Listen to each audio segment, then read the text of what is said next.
Vormsi. Suuruselt Eesti 4. saar ja oma ligikaudu 500 elanikuga asetseb Läänemeres Hiiumaa kõrval. See pindalalt väike, kuid hingelt suur saar on jaganud ülejäänud Eestimaaga sama keerukat ajalugu, kuid on pärast Eesti Vabariigi taasiseseisvumist kasvanud väärikaks ja uhkeks pärliks Euroopa ja ülejäänud maailma saarte seas.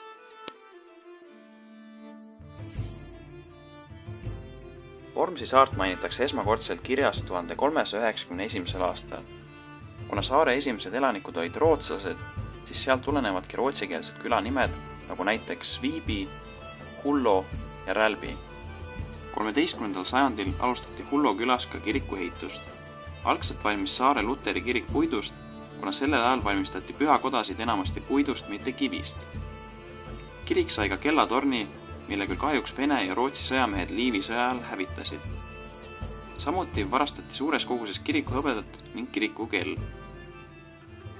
1632. aastal ehitati räsitud puuhoone asemele kivihoone ning seina paigutati uus kiriku kell. 1604. aastal rajati Pusbi külla saare esimene mõis, mis on tuntud Magnushofi ehk suure mõisana.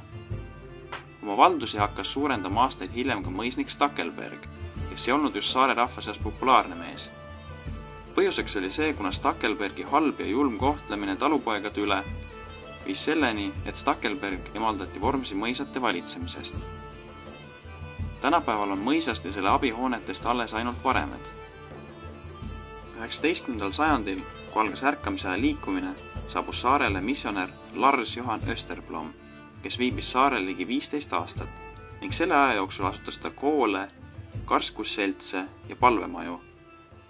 Tänu Österblomile hakkas Vormsi saare kogukond üha enam ja enam arenema ning saare rahval tekkis oma identiteet. Esimese Eesti Vabariigi ajal olid rannarootslased aktiivsed erinevates seltsides ning neil oli oma esindaja ka Riigikogus. Esimese maailmasõja alguse mobiliseerimislaine viis saarelt omajagu inimesi. Sõja ajal ehitati saarele kaitsekindlustusi ja alates 1917. aastast oli Vormsi saar terve aasta sõjapiirkonnas, kuid samas otsesest sõjategevust seal ei toimu. –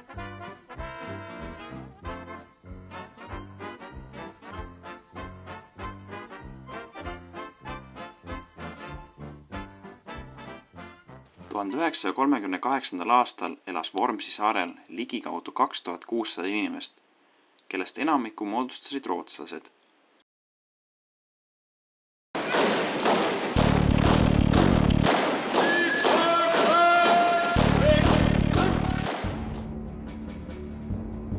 1939. aastal algas teine maailmasõda, mis viskas kogu maailma ja selle väikse tükikese Läänemeres sõtta, mis muutis tervet maailma, kuid eriti valusa jälje jättis Vormsi saarele.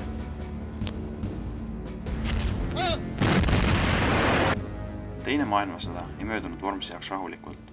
1941. aastal toimus sakslaste ja venelaste vahel Sakspi tuletorni pärast äge võitlus.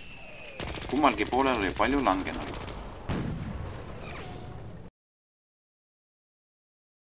1943. aasta tõi Vormsi elanikele suuri muudatusi. Vormsit lahkus peaaegu kogu elanikkond. Osa liikus edasi Soome kaudu ja mõned sõitsid otse üle Läänemere Rootsi. Lahkumine jättis vormsilaste hinge suure jälje, sest nad pidid selja taha jätma saare, kus esivanemad olid maad harinud juba 700 aastat.